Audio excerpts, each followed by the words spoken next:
Are we rolling? All right. That's the one thing you told me to never say when the camera's out is ask if we're rolling. I know, I'm not used to being on this side. Yeah. Anyways, here we are in my dad's car. This is a 1990 Miata piece of shit. That won't start. I'll bleep that out. Okay. He says that because it won't start. It actually runs really good. It won't move, man. I've Okay. tried jumping it with 8 different batteries. So we got battery with charger on boost, boosting to that. It should go now though. Don't have that face.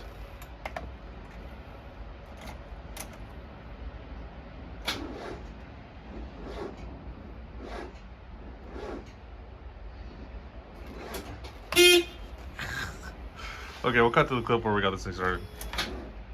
Okay, so we resorted to pushing the Miata outside. We'll boost it with an actual car. Now, this is a one-car garage. It is very messy in here. We need to clean up in here first before we can roll Evan's car in. If I put on this fisheye, it looks a lot bigger than it is, but like,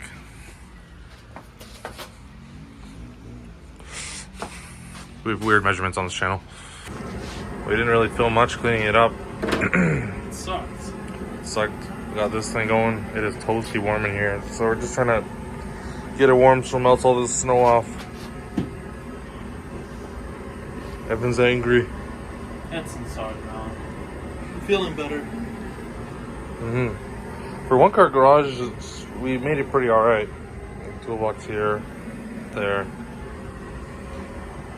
It's worked in the past, so this will be the birthplace of a Adaptronic engine wiring harness made by me and a BNR hybrid turbo installed by us. No, that's you. That's me. I've done it before. Up north on like a gravel road. Yeah, worst conditions, so should be cake. Should have left some bolts loose, so I'll be fine. So this video though, you're going to be doing the BNR turbo in this video that we're recording for now. Sure. Yeah. Yeah. I have it. UPS dropped it. Yeah. That's a whole fiasco. More on that later, Evan. We can have a story time on that while Evan's taking it apart. There she is. Alright. Next step. Hopefully all the snow will be gone and the turbo should be coming off. Alright, today we're going to be filming the RX7. I'm all alone today because it's family day weekend and everyone's doing fun things except for me, so I have to film vlog style, which is new for me and feels very unnatural, but we're going to work with it. Today I'm going to be doing a new turbo on the RX7. So as you can see down here, we have a stock Series 5 RX7 turbo. This is a 88 FC Turbo 2, factory Turbo 2. So it is a Series 4, if you know, but I did switch to a Series 5 manifold and turbo. Just a better manifold design and slightly bigger exhaust side on the Series 5 turbo. But I have some examples over here because I seem to have created a nice collection. So this one here is the original Series 4 turbo. This one came on this car, and I never drove with this turbo because I immediately bought this one, the Series 5. The Series 4, not too bad, has a, you can tell by the asymmetrical manifold design, the flange design. And then on the Series 5 you can see it's symmetrical, and that's what we're going with because that's the manifold that I have. I killed this turbo before the first drift event of 2021. Just started smoking like crazy. I ran no blow-off valve and it didn't like that. This turbo bought halfway through the season, well after that first event at least, and then I killed this one. And the fact is, they're 30-year-old turbos. What do you expect? You know, forum posts say they're good for 12 psi safely, 15 psi's when you crack them. I was running it at 10 psi, but again, they're old, and that's just how it is. So instead of trying to rebuild either one, I'm gonna keep one as a spare, rebuild it, sell the other, and switch to this guy, BNR Hybrid. So, as you can see, it's still a Series 5 RX7 exhaust side, but it has an upgraded compressor side, so anti-surge housing, ported wastegate, new center cartridge, yeah, all the goodies. I wanted to stick with a hybrid setup because I could keep stock manifold, stock downpipe, well, Racing Beat 2.5 inch downpipe, but then stock water lines, stock oil lines, keep it really simple. And again, if I blow this up and I have a spare ready, boom, we're going the next day. I don't have to worry about custom fabbing anything. I want to keep this really simple. Unfortunately, you might have already noticed this. This thing's dented and brand new. Shout out to UPS. You guys dropped it and then proceeded to tell me that the packaging wasn't good enough. And even though it was an insured package, they did not cover it at all. So, thank you. But it shouldn't affect performance. I don't want to bang it out because it's aluminum. And it honestly might just crack more if I try to fix that. So, we're going to run with it. But yeah, today, this guy's going in. I've changed the turbo on this before. It's not too bad. So, should be alright. We are in a smaller garage, a new environment for the YouTube channel. So it's a little tight here. I'm gonna be working in under there, but that should be fine. So we'll cut to a time lapse of me jacking up the car and just sort of start pulling things apart. But yeah, this is the first step for the RX7 in the off season. I'm having a really late start. I'm kind of nervous, but yeah, we'll get it going.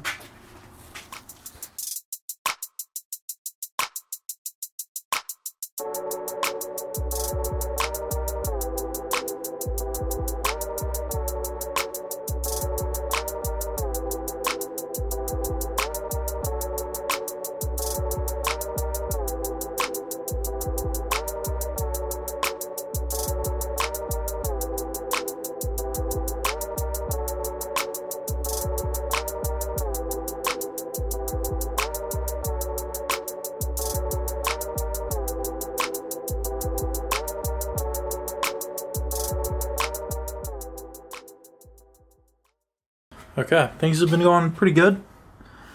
Got the downpipe out, and all the oil and water lines are off. So that's just the manifold bolts, which are the toughest ones, but yeah, nothing new. So, gotta get back under the car and keep it going. Yeah, it's an exciting job for sure. No, it's not. Not really. But I've been looking forward to doing the BNR for a while. As you see, I've transferred over hardware and gasket, water line. So, yeah.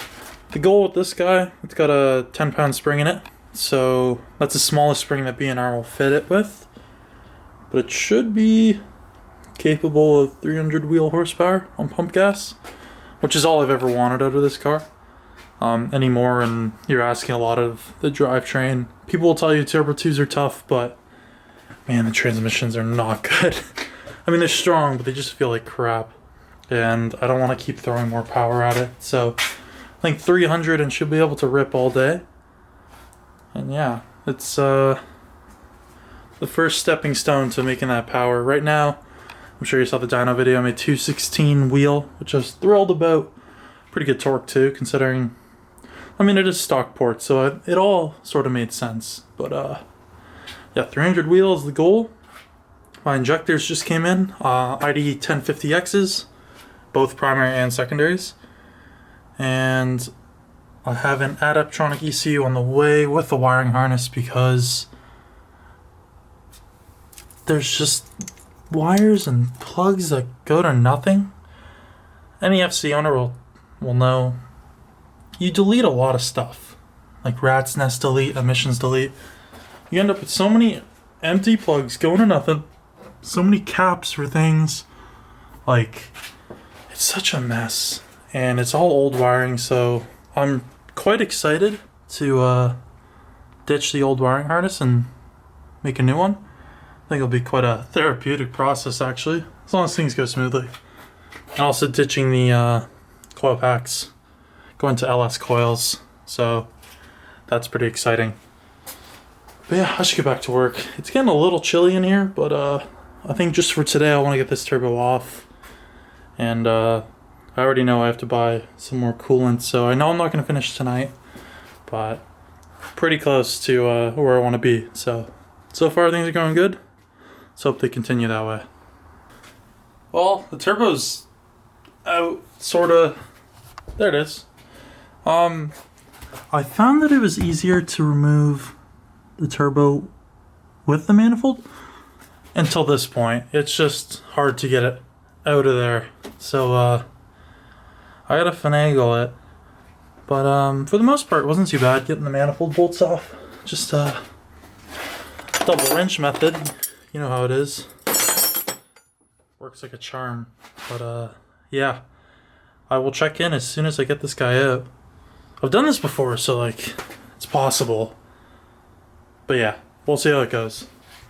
Hopefully I don't bust a knuckle or something, because yeah, it's freaking tight. There's a lot of things getting stuck on it, so we'll see. And there we are. It's out. Now we get a sea of my RX7 turbos. Yeah, it took way less time than I thought. That was about an hour and a half. So I think I'm gonna throw it in there right now just to see, because I'm curious. I mean, there's no way I'm gonna sleep without trying it first. So manifold's got to come off this guy and then slap it on there. Just kind of loose mock-up right now, because I want to take a picture of it and I want to see it because I'm excited, and that still annoys me. Anyways, yeah, we'll get to it. Alright, I got this in the vise right now, getting the manifold bolts off. I just got one left, but I thought I'd point out the condition of this turbo. Doesn't look bad until I'm going to grab the compressor side and wiggle it. Oh, I don't know if you can see that. So you gotta play. Maybe see it better from the other side. Oh no, it's dark in there. But yeah, that's definitely pooched. That explains a lot. This one was fine. This one had a bit of play as well. Oh yeah. It's such a little turbo, you can't even see once my finger's in there. You have to take my word on it. That sucks. And then we got fancy billet wheel. Oh yeah. Excited about that. Okay. Stop procrastinating. Gotta get that off. Well, this is the shot I've been working towards this whole time. Just because I thought it'd be funny. All my turbos lined up like that. It's kind of fun. That's a little lightweight shockproof that I kept stored in these to keep things lubricated. There's the manifold, and it's all its glory. It's nothing special. Series 5 RX7 manifold. Yeah, I'm gonna toss this back in. They're on the BNR, and I'll have to stop it at that half of the video until tomorrow at least. I don't know if we want to make this 2 videos or not. We'll see. See how long this comes out. But yeah, success so far. And that's the grand reveal. There she is. Nice, shiny little turbocharger. It's, I mean, the clutch fan shroud ruins everything in here, but it does a good job. So, it's staying. But it would look a lot cooler without it. But yeah, there's a good shot of it. I'm stoked. That looks awesome. Dare I say, it looks like I have a big turbo now. I know it's not huge, but yeah. Getting it in there is real easy. I did the manifold and then turbo separately. But yeah, I went in pretty simple. I don't have anything hooked up yet. These are water lines, oil lines, just chilling. I need vacuum line to run the wastegate, coolant, some gasket maker. I got some old stuff, but I want to do it right the first time. The turbo came with fresh gaskets and crush washers, which is pretty awesome. So that'll be going together soon. I have them inside, but yeah, I got to do a bit of shopping before we can finish this job. Yeah, good so far. I'm gonna call it there. We'll rehash this out tomorrow. I mean, it's family day. I don't know what's open. This might be the end of this video, to be honest. Okay, it's a new day. We got some new supplies to finish off the turbo install. So I just picked up some couplers. It's a 3.5 inch straight through for the intake side, and then a 2 1/4 to 2.5 inch, just off the compressor housing. It's a weird size, but I'm gonna go with 2.5 inch intercooler piping, so I needed that reducer. And picked up some RTV, it's necessary. The turbo did come with some new gaskets. However, paper gaskets, in my experience, haven't worked super great on their own, so I'm gonna add a little RTV for a bit of persuasion. Also picked up some concentrated coolant. Finish that off because the thing leaked a ton earlier. Water wetter, huge fan. I don't know why. I just like the stuff. Yeah, we're gonna get some of the hard lines set up on the turbo before I install it. So just do the water lines. Got new crush washers to go in, which is great. And then of course the paper gaskets, and then some fuel hose to use as vacuum hose because it's cheap and good stuff, and I don't really mind. So I do have an electronic boost controller coming in.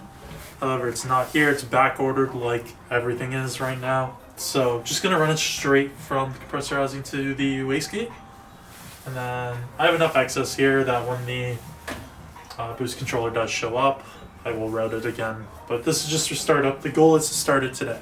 So yeah, that's about it. All right, so throwing on some crush washers.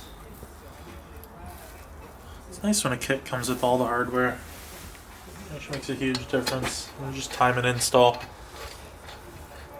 Yeah, please thread. There you go. You might notice I have a filmer helper today, which is making a huge difference. Because I noticed the first half of this video, I wasn't showing much of the actual install. It was more of an update video, but hopefully we're gonna catch more of the install. All right, little RTV on the paper gasket.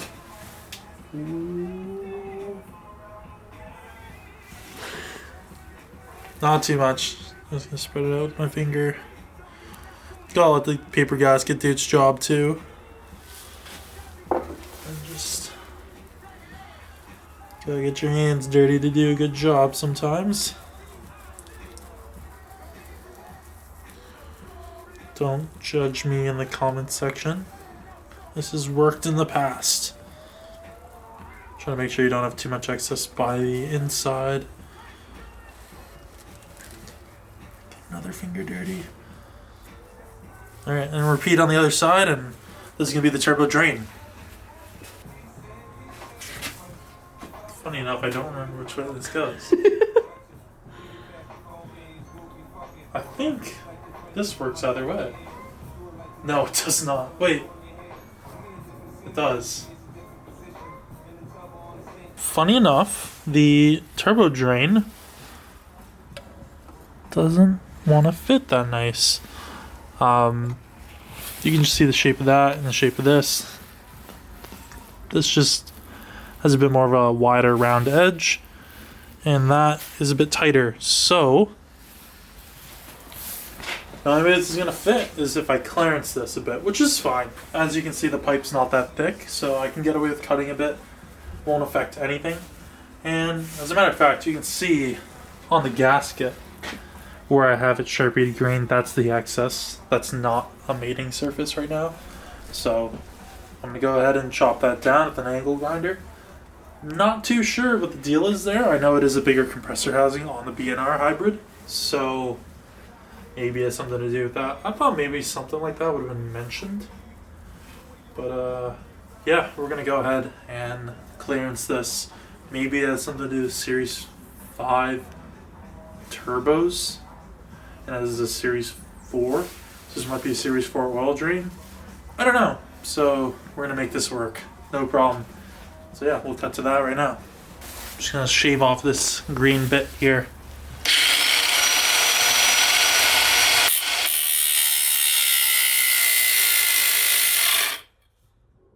Charge your batteries on your angle grinder, kids.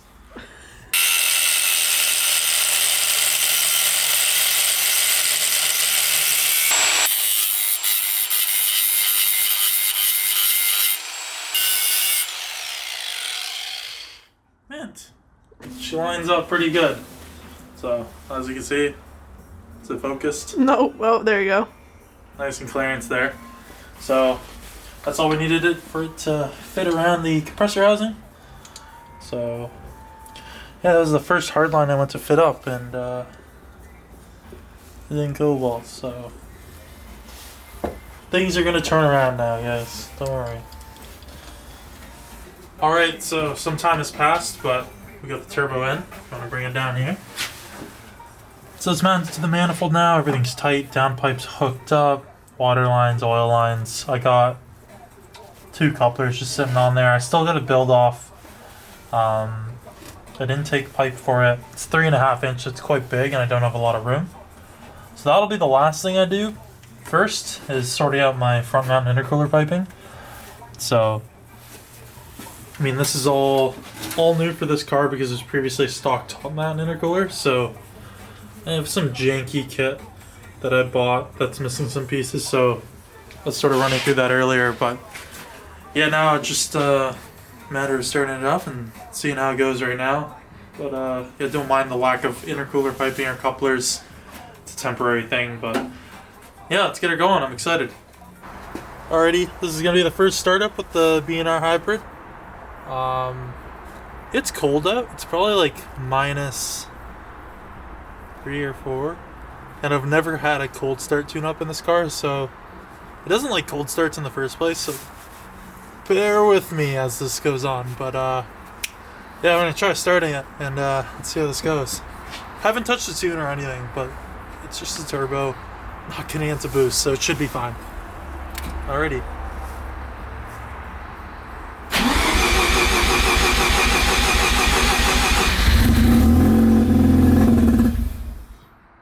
Not quite. It's gonna backfire.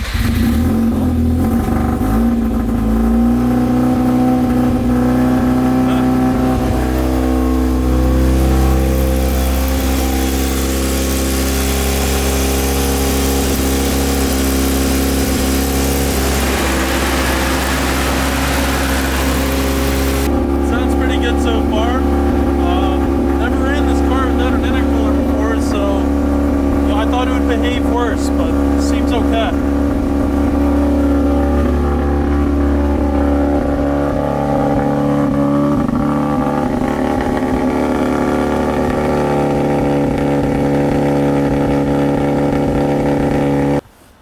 Alright, you just saw the car running, but to close out the video, couldn't keep it running because we had a bit of an oil leak there. The turbo oil feed started leaking.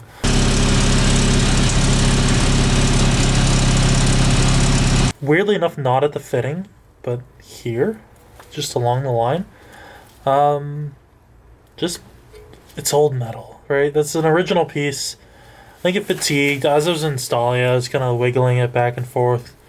And yeah, it's a little bizarre, but it was pretty solid drip there. You can see that's wet. Good puddle under the car, so had to shut it down. But the BNR was a success. Car ran good. No coolant leaks or anything else otherwise. So we're gonna have to call it a win for now. I mean, I was never worried about it actually running with the BNR. But I should mention that prior to this turbo, this thing would smoke out like so bad, like blue smoke like crazy, because the turbo seal was bad. So in a little bit of idling there, where in the old turbo it would have been smoking, it wasn't. And so for me, that's a huge win. That means this turbo's good, which we knew that, but it means I can idle this car and focus on other things, because it used to just be so embarrassing. Like, even moving it onto the dyno is like smoke out the whole neighborhood there. So anyways, the plan here is, you can see behind the crank angle sensor there's a banjo bolt that goes to this hard line, and that's the hard line that is leaking for the turbo feed. So I know Vibrant offers like an AN banjo fitting, so maybe do that and run a AN line from there and connect it to there. That's an option.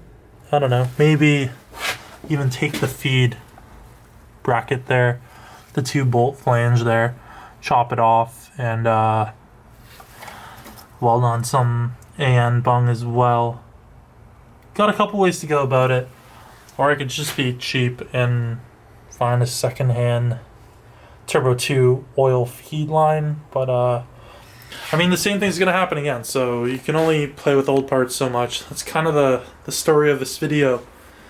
If you guys have been enjoying the videos, feel free to give it a like. It really helps us out. And hit subscribe while you're at it. Yeah, that's it. See you in the next one.